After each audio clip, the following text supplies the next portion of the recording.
आज कियांच्या पप्पांना खायचे होते समोसे, त्याच्यामुळे ते स्वतःच लागले होते कामी. कारण की त्यांना माहीत होतं निकिता काही बनवणार नाही एवढं लवकर.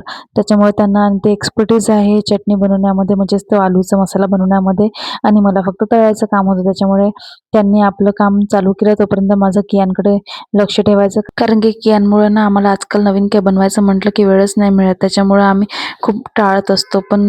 पण आज फायनली प्लॅन होऊनच गेला बनवण्याचा, तर म्हटलं बनवूया. वगैरे उकळून घेतले आणि चटणीची रेसिपी बघत बघत त्यांचं काम चालू होतं. त्यांना खूप छान बनवता येते, तरी सुद्धा माहिती नाही का बरं ते रेसिपी बघत होती इकडे. आणि आणि हा ड्रेस ना कियांच्या पप्पाने माझ्यासाठी ऑर्डर केलेला आहे आणि खूप जास्त छान आहे, खूप जास्त वर्थ इट आहे. जर का तुम्हाला पाहिजे असेल तर कमेंट करू शकता लिंक.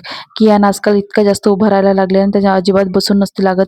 काहीतरी खायचं असते, काहीतरी ओढायचं असते, काहीतरी मस्ती करायची असते, फक्त उभं राहून करायचं असते.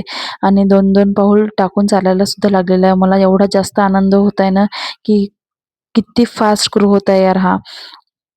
हे सगळे मोमेंट्स मला सेव्ह करून ठेवायचे आहेत. आणि आज कियांच्या पप्पांकडे चटणी बनवायचं काम होतं, तोपर्यंत मला सगळं आवरून घ्यायचं होतं.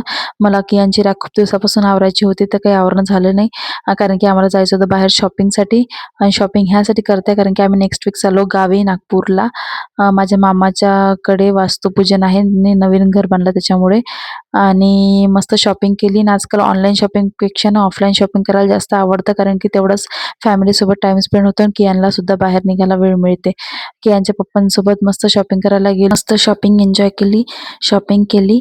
आणि असा होता आजचा दिवस. भेटूया नवीन व्लॉगमध्ये. Bye guys, take care.